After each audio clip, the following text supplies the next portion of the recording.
नमस्कार, कशिश न्यूज में आपका स्वागत है। आपके साथ मैं हूं करिश्मा। खबरों की करेंगे शुरुआत। सबसे पहले बात करेंगे वैशाखी पूर्णिमा की। तो आज के दिन ही भगवान गौतम बुद्ध का जन्म हुआ था। पूरे देश में बुद्ध जयंती धूमधाम से मनाई जा रही और इस अवसर पर सीएम नीतीश कुमार ने ट्वीट कर शुभकामनाएं दी। सीएम ने ट्वीट करते हुए लिखा कि बुद्ध पूर्णिमा के पावन अवसर पर प्रदेश एवं देशवासियों को हार्दिक बधाई एवं शुभकामनाएं। भगवान बुद्ध का जीवन हमें प्रेम, सद्भाव, त्याग और अहिंसा का पाठ पढ़ाता है। सभी लोग घर में ही पूजा अर्चना करें। कोरोना संक्रमण से बचाव हेतु निर्धारित प्रोटोकॉल का पालन करें।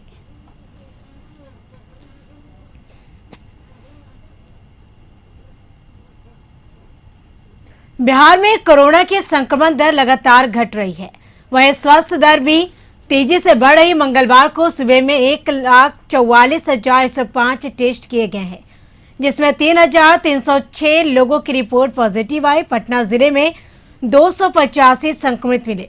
वहीं राज्य में वर्तमान में कोरोना की संक्रमण दर 2.29% है, तो स्वस्थ दर 94.27% है।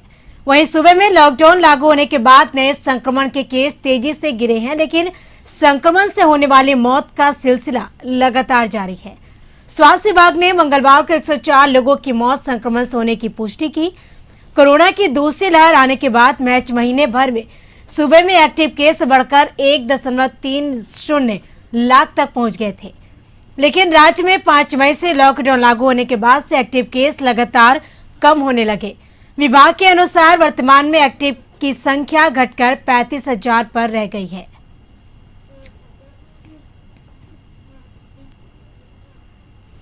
झारखंड में बीते 24 घंटों में 1,247 नए कोरोना मरीज मिले, जबकि 3,155 मरीज स्वस्थ होकर घर लौट चुके हैं। वहीं 20 कोरोना संक्रमित मरीजों की जान चली गई, जिसमें अकेले पूर्वी सिंहभूम से 4 मरीजों की मौत हुई है। इसके अलावा रांची में 3 मरीजों की मौत हो गई। वहीं राज्य भर में नए मिले संक्रमितों में सबसे अधिक राजधानी रांची में 237, हजारीबाग में 103 और पश्चिमी सिंहभूम में 63 कोरोना संक्रमित मरीजों की पुष्टि हुई है। स्वास्थ्य विभाग के आंकड़ों के मुताबिक राज्य में अब तक 4,891 लोगों की मौत हो चुकी है और इस समय कुल एक्टिव केस 15,641 है। तो झारखंड में स्वास्थ्य सुरक्षा सप्ताह को कुछ रियायतों के साथ एक सप्ताह के लिए बढ़ा दिया गया है। अभी 27 मई की सुबह 6 बजे तक मौजूदा नियमों के तहत लॉकडाउन प्रभावित है, जो कि अब 3 जून की सुबह तक होगा। सरकार ने इस बार कई रियायतें भी दी है। इन रियायतों में सबसे बड़ा लाभ कृषि सेक्टर को मिला है। किसानों को बाजार तक अपना उत्पाद लेकर जाने के लिए अब ई पास की जरूरत नहीं होगी। इससे किसान अपने उत्पाद, सब्जियां आदि लेकर सीधे बाजार पहुंच सकते हैं। अधिक जानकारी के लिए रांची से हमारे संवाददाता संदीप जुड़ चुके हैं लाइव चैट पे। संदीप, एक बार फिर से झारखंड में लॉकडाउन की अवधि बढ़ा दी गई है, जो 3 जून तक कर दी गई है। किन रियायतों के साथ यह लॉकडाउन की अवधि बढ़ाई गई है?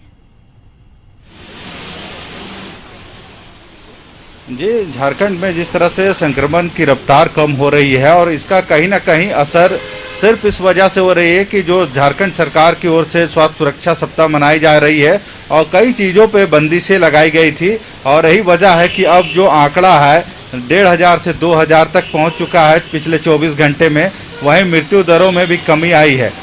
27 तारीख तक इस स्वास्थ्य सप्ताह सुरक्षा को मनाया जाना था, पर अब सरकार ने इसे 3 जून तक बढ़ा दिया है। यानी 3 जून तक जो गाइडलाइन जारी है उसके अंतर्गत जितने भी बाइंडिंग लगाए गए हैं वे जारी रहेंगे। हालांकि जिस तरह से अब बारिश हो रही है, चक्रवाती तूफान का जो असर है, तो किसानों को जरूर राहत मिली है।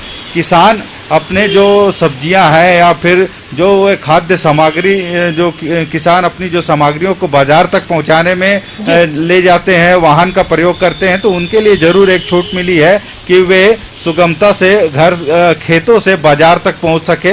हालांकि जो खेती है उसको लेके भी किसान काफी खुश हैं इस रियायत के बाद। पर जिस तरह से जो चक्रवाती तूफान है और जिस तरह से कल से ही बारिश हो रही है तो कहीं ना कहीं किसानों की फसल को नुकसान भी हो रहा है। और कृषि वैज्ञानिकों ने पहले ही कहा था कि जो भी फसल उनके बागान में या खेतों में लगे हुए हैं उसे वे तोड़ के या तो बाजार में बिक्री कर दे या फिर अपने घरों में सुरक्षित रख ले, क्योंकि जो मौसम 2 से 3 दिनों तक रहेगा वहां उनकी फसलों का नुकसान ना हो, इसके लिए मौसम वैज्ञानिक के साथ साथ जो कृषि वैज्ञानिक थे उन्होंने भी यह निर्देश जारी किया था ताकि किसानों को अधिक से अधिक नुकसान ना हो। जी बिल्कुल, तमाम जानकारी के लिए शुक्रिया संदीप। बढ़ेंगे अगली खबर की ओर। कोविड-19 के तीसरी लहर की संभावना को लेकर जामताड़ा जिले में तैयारी शुरू कर दी गई है और सदर अस्पताल में बच्चों के लिए 30 बेड का अतिरिक्त कोविड वार्ड बनाने कार्य प्रारंभ हो गया है। कोविड-19 अस्पताल के प्रभारी डॉक्टर दुर्गेश झा और महामारी विशेषज्ञ डॉक्टर अजीत कुमार दुबे के देखरेख में यह कार्य किया जा रहा। इसके तहत कोविड-19 अस्पताल में भी 10 अतिरिक्त वेंटिलेटर, 10 ऑक्सीजन सिलेंडर, 5 वॉलपेपर के अलावे आईसीयू को विस्तारित करते हुए 16 बेड अलग से लगाए जा रहे हैं ताकि तीसरी लहर के दौरान अगर कोई बड़े अथवा बच्चे बीमार होते हैं तो यहां लाकर उनका इलाज किया जा सके। तो जामताड़ा में कोविड-19 के तीसरी लहर को लेकर तैयारी शुरू कर दी गई है।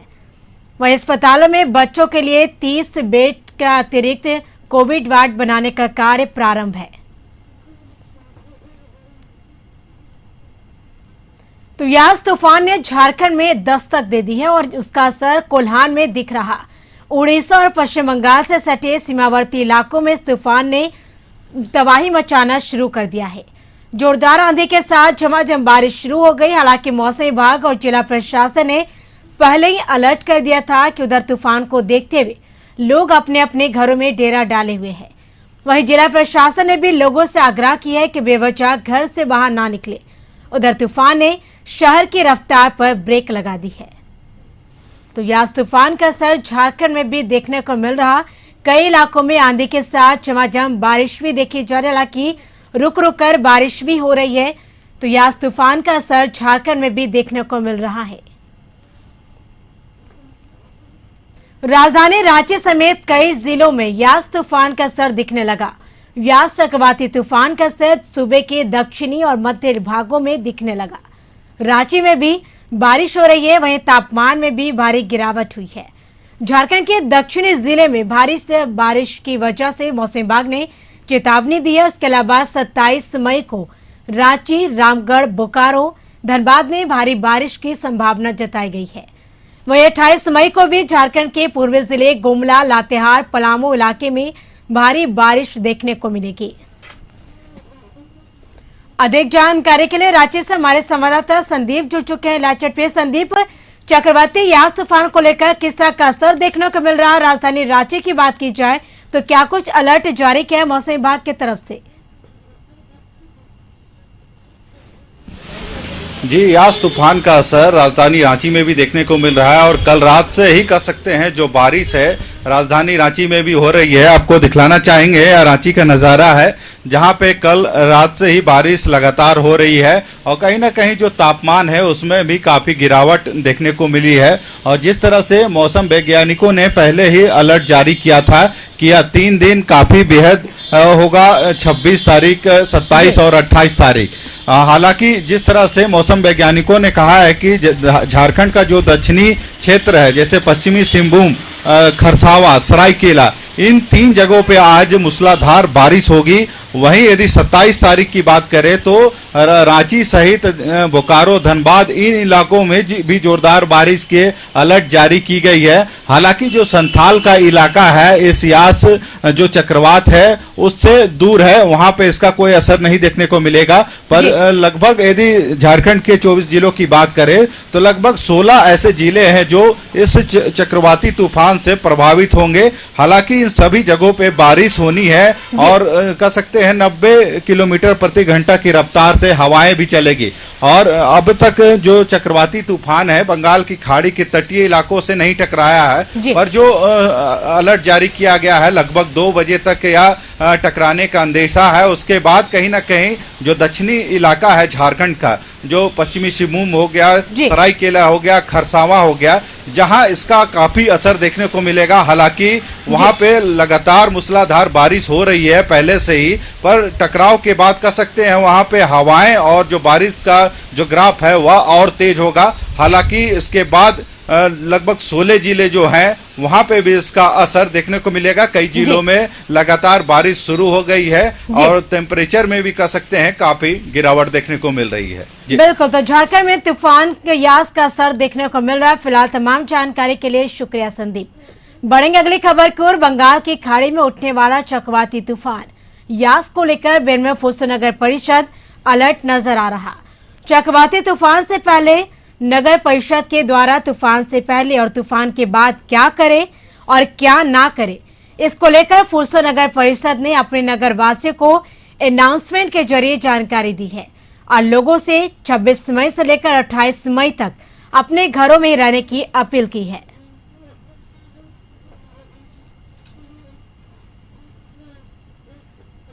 कोयलांचल में चक्रवाती तूफान यास अपना असर दिखाने लगा। धनबाद में बुधवार से तड़के तेज हवा के साथ रिमझिम बारिश शुरू हो गई। आसमान में काले काले बादल छाए हुए हैं, इससे मौसम साफ नहीं है और अंधेरा छाया हुआ है। धनबाद के पड़ोसी जिले बोकारो, गिरिडीह, जामताड़ा के साथ ही हजारीबाग और साहिबगंज में भी तेज हवा चल रही है और बारिश हो रही है। तूफान के प्रभाव को देखते हुए धनबाद जिला प्रशासन हाई अलर्ट पर है। मौसम विभाग ने भी झारखंड के लिए रेड अलर्ट और ऑरेंज अलर्ट जारी किया है। जामताड़ा में यास तूफान का असर जारी है। रुक रुक कर रिमझिम बारिश भी हो रही है। आसमान में जहां घने बादल छाए हुए हैं वहीं हवा भी चल रही, जिससे सड़कों पर लोगों की आवाजाही भी कम दिखी। वहीं मौसम में खराबी के चलते ग्रामीण क्षेत्रों में जहां बिजली गुल है तो शहरी क्षेत्र में भी आंख मिसौली जारी है बिजली की।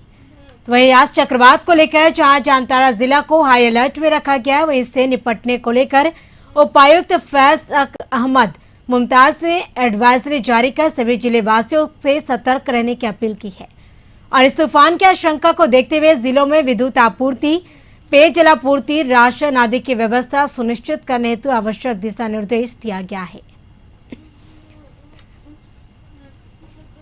बंगाल की खाड़ी में बन रहे चक्रवाती यास तूफान का असर देखने को मिल रहा। दरभंगा में आज सुबह से ही तेज हवा के साथ आसमान में काले बादल छाए हुए हैं और रिमझिम बारिश भी शुरू हो गई, जिसके चलते जिले में मौसम का मिजाज पूरी तरह से बदल गया और मौसम सुहाना हो गया है। दरअसल पिछले कुछ दिनों से उमस भरी गर्मी से लोग परेशान चल रहे थे, लेकिन यास तूफान के कारण मौसम का मिजाज बदलने लगा और ठंडी हवा के साथ रिमझिम बारिश होने लगी, जिससे लोगों को काफी राहत मिली। वहीं मौसम विभाग की माने तो 27 मई तक आसमान में बादल छाए रहेंगे और तेज हवा के साथ बारिश हो सकती है। है वो अपना विकराल रूप धारण किए हुए था। टेम्परेचर 40 के पार हो गया था। दरभंगा के लोग जो है इस उमस भरी गर्मी को झेलने को मजबूर थे। इसमें यह मौसम अनुकूल हुआ है, इससे राहत महसूस हो रही है। हवाएं चल रही है और हल्की हल्की बारिश भी हो रही है, तो लोगों को अच्छा अनुभूति। पटना से खबर, चमकी बुखार और जेई की तैयारियों पर बैठक चल रही। सीएम नीतीश कुमार की अध्यक्षता में यह बैठक हुई है। एईएस और जेई प्रभावित जिलों के पदाधिकारियों के साथ चर्चा। इस बैठक में चमकी बुखार को लेकर सीएम नीतीश कुमार की अध्यक्षता में यह बैठक की गई है। एईएस और जेई प्रभावित जिलों के पदाधिकारियों के साथ चमकी बुखार को लेकर इस बैठक में चर्चा की गई है। तो सीएम नीतीश की अध्यक्षता में चमकी बुखार को लेकर और जेई की तैयारियों पर इस बैठक में चर्चा की गई है।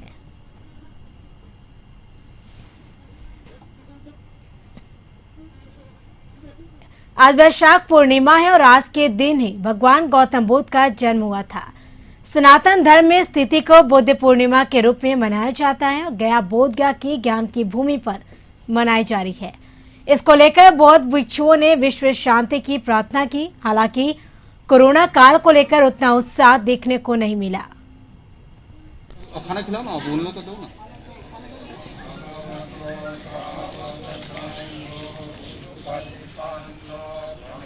स्वास्थ्य लाभ की कामना करते हुए भगवान बुद्ध का आशीर्वाद विश्व के सारे पीड़ित लोगों को पहुंच जाए, इसकी मंगल कामना।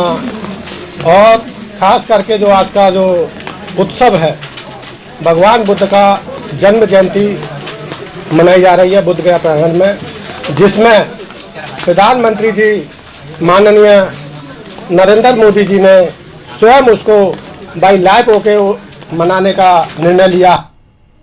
बुद्ध पूर्णिमा को वैशाख पूर्णिमा के नाम से भी जाना जाता है और कहते हैं कि बुद्ध पूर्णिमा के दिन गंगा स्नान करने से पापों से मुक्ति मिलती है और इस दिन को भगवान गौतम बुद्ध की जयंती और उनके निर्वाण दिवस दोनों के ही तौर पर मनाया जाता है। बुद्ध पूर्णिमा के अवसर पर मुंगेर जिले के विभिन्न गंगा घाटों पर कोरोना को ले श्रद्धालु काफी कम संख्या में हुए थे। लोगों ने कहा कि कोरोना महामारी को लेकर गंगा स्नान को ले काफी कम संख्या में लोग गंगा स्नान करने आए और यहाँ उन्होंने गंगा स्नान कर मंदिरों में विधि विधान के साथ पूजा की और पतित पावन गंगा मैया से सुख समृद्धि के साथ साथ इस महामारी से निजात दिलाने की कामना की।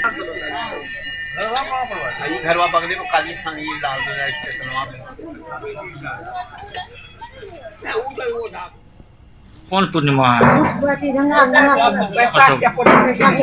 अच्छा, आज के दिन स्नान करने से क्या महत्व होता है? क्या महत्व आज का दिन कुछ ऐसा होता है? अच्छा, आप गंगा नगर क्या मन्नत की, क्या मांगे? जेम भगवान जेम में कमी से जेम मांगे। अच्छा, सरकार भी नहीं गंगा दर्शन की गंगा जी करोना है गंगा जी में लाश वो दिलाता है। अच्छा, उसके बाद भी आप लोग नहा रहे हैं? तैयो भी हम करे जाते हैं, जो करेगा गंगा माँ जी करेगा। गंगा माई का डर नहीं लगता आपको? तो बुद्ध पूर्णिमा को वैशाख पूर्णिमा के नाम से भी जाना जाता है और इस दिन कहते हैं कि बुद्ध पूर्णिमा के दिन गंगा स्नान करने से पापों से मुक्ति मिलती है और इस दिन को भगवान गौतम बुद्ध की जयंती और उनके निर्वाण दिवस दोनों के ही तौर पर मनाया जाता है। बुद्ध पूर्णिमा के अवसर पर मुंगेर जिले के विभिन्न गंगा घाटों पर कोरोना को लेकर श्रद्धालु काफी कम संख्या में दिखे। लोगों ने कहा कि कोरोना महामारी को लेकर गंगा स्नान को लेकर काफी कम संख्या में लोग गंगा स्नान करने आए हैं। अधिक जानकारी के लिए मुंगेर से हमारे सहयोगी अतहर जुड़ चुके हैं। फोन पे अतहर, वैशाखी पूर्णिमा को लेकर कहा जाता है कि गंगा स्नान करने का जो परंपरा है वो सदियों से चला रहा, लेकिन इस बीच अगर गंगा घाटों की बात की जाए तो किस तरह का वहां पे देखने को मिला असर? देखिए, यहाँ पे जो गंगा घाट में बुद्ध पूर्णिमा स्नान करने आया है, जो कोरोना काल से पहले की बात करें तो काफी बड़ी तादाद में लोग गंगा में डुबकी स्नान करते थे और बुद्ध पूर्णिमा का बड़ी जोर शोर से तैयारी कर पूजा पाठ रखना होता था। लेकिन इस बार कोरोना काल में ये सब देखने को नहीं मिला।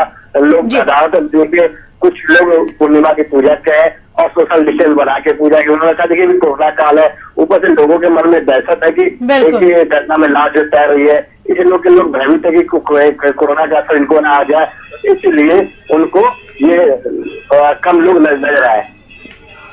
बिल्कुल, तो कोरोना काल के ऐसी असर है कि ये कम संख्या में श्रद्धालु गंगा घाटों पर पहुंचे। फिलहाल तमाम जानकारी के लिए शुक्रिया।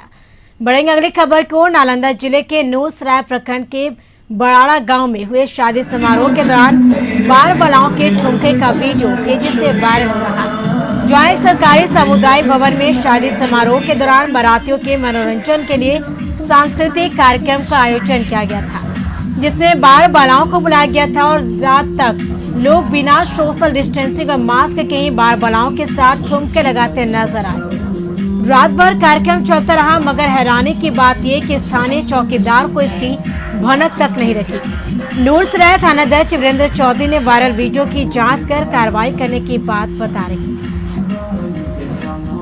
अधिक जानकारी के लिए नालंदा से हमारे सहयोगी राजकुमार जुड़ चुके हैं। फोन पे राजकुमार, एक बार फिर से नालंदा जिले से एक तेजी से या बार बालाओं के डांस का वीडियो वायरल हो रहा, क्योंकि एक तरह से कहा जाए तो कोरोना संक्रमण काल है और इस तरह से लॉकडाउन की जमकर धज्जियां उड़ाई गई। ना तो किसी के चेहरे पर मास्क दिखा और ना ही सोशल डिस्टेंसिंग। देखिए, पूरा मामला नूरसराय थाना क्षेत्र के बड़ाड़ा गांव के है, जहाँ की सामुदायिक भवन में बार बालाओं का डांस कराया गया है। यह पूरा मामला शादी समारोह से जुड़ा हुआ है। बता दें कि जिला प्रशासन और प्रखंड प्रशासन द्वारा इन दिनों जितने भी शादियां हो रही सभी की परमिशन दी जाती है और परमिशन में साफ तौर से लिखा जाता है कि 20 व्यक्ति से ज्यादा इसमें ना तो बारात जाएंगे ना बारात के आगमन होगा।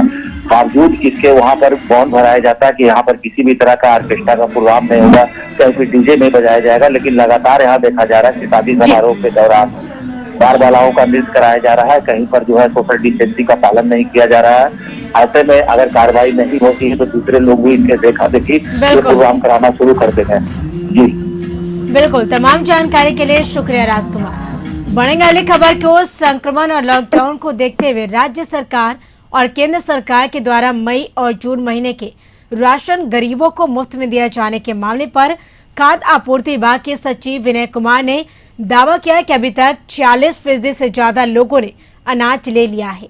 दोनों योजनाओं का अनाज लोगों को देने का काम 8 मई से चल रहा और यह 8 जून तक चलेगा। विभाग के प्रधान सचिव का कहना है कि किसी भी हालत में किसी भी व्यक्ति को अनाज से वंचित नहीं होना पड़े। इसको लेकर सभी अधिकारियों को विशेष निर्देश भी दिया गया है।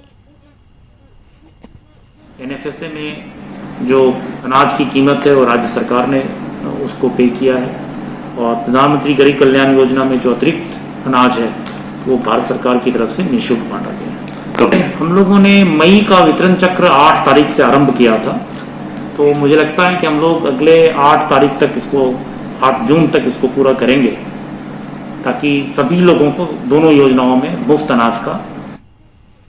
एसटीएफ को बड़ी सफलता हाथ लगी। एसटीएफ के साथ मुठभेड़ में 50,000 के नामी अपराधी विक्की राय गिरोह के सदस्य और कुख्यात अपराधी चुहवा को गोली लग गई, जिसके बाद एसटीएफ ने उसे पकड़ लिया। वहीं बेगूसराय के सिमरिया में हुए एनकाउंटर में दोनों तरफ से गोलीबारी हुई, जिसमें चुहवा को गोली लग गई। एनकाउंटर वाली जगह से भारी मात्रा में हथियार भी बरामद हुआ है।